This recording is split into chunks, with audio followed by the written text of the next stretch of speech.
A special thank you to each of our subscribers who make this channel possible. Here's today's story.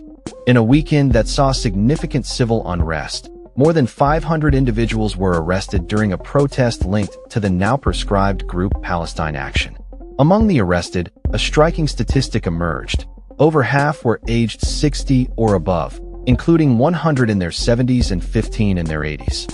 This data, released by the Metropolitan Police, has prompted fierce criticism towards the Labor government, particularly for its decision to classify Palestine Action as a terrorist organization just last month.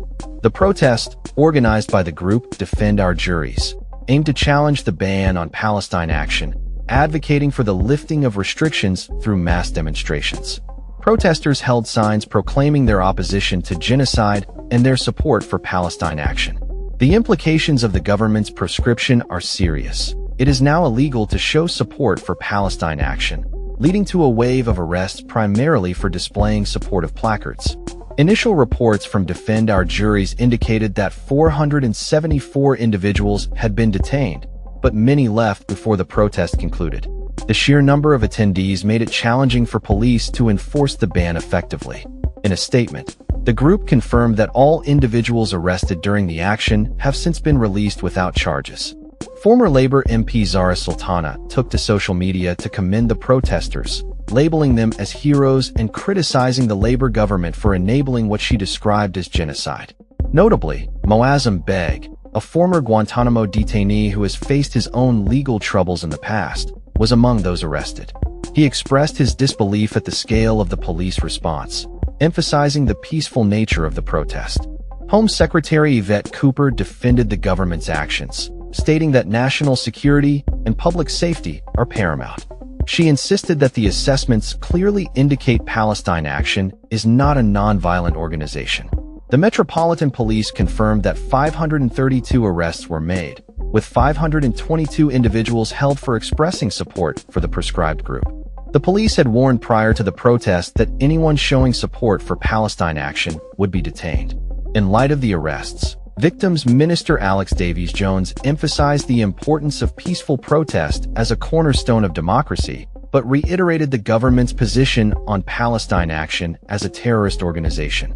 The government has faced backlash from various quarters, with criticisms suggesting that the arrests could exacerbate community tensions. Labor peer Shami Chakraborty warned that the proscription could lead to a situation reminiscent of the poll tax protests, which sparked widespread civil disobedience. Diane Abbott, a veteran backbencher, described the mass arrests as a draconian and foolish move, especially given the age demographic of those detained. Former Labor Cabinet Minister Peter Hain echoed these sentiments, arguing that Palestine Action should not be equated with genuine terrorist organizations like Al-Qaeda or ISIS. The police are now tasked with compiling case files and determining charges against those arrested. However, former top prosecutor Nazir Afzal raised concerns about the potential backlog in courts, suggesting that prosecuting hundreds of individuals could be a significant waste of resources.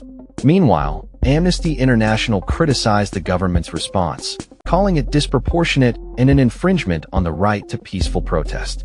The organization's chief executive stated that the protesters were expressing legitimate outrage over the ongoing situation in Gaza and should not be treated as terrorists.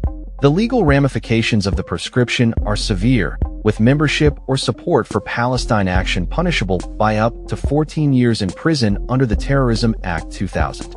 Securing a conviction will require approval from both the Crown Prosecution Service and the Attorney General, complicating the legal landscape further. Palestine Action co-founder Huda Amori remarked that the demonstration would be remembered as a significant act of defiance against an unprecedented attack on fundamental freedoms. She criticized the policing methods employed during the protest, noting that the majority of those arrested were released on street bail, indicating the impracticality of enforcing the ban. The events of this weekend have sparked a nationwide debate about the balance between national security and the right to protest, with many questioning the government's approach to dissent and the implications for civil liberties in the UK.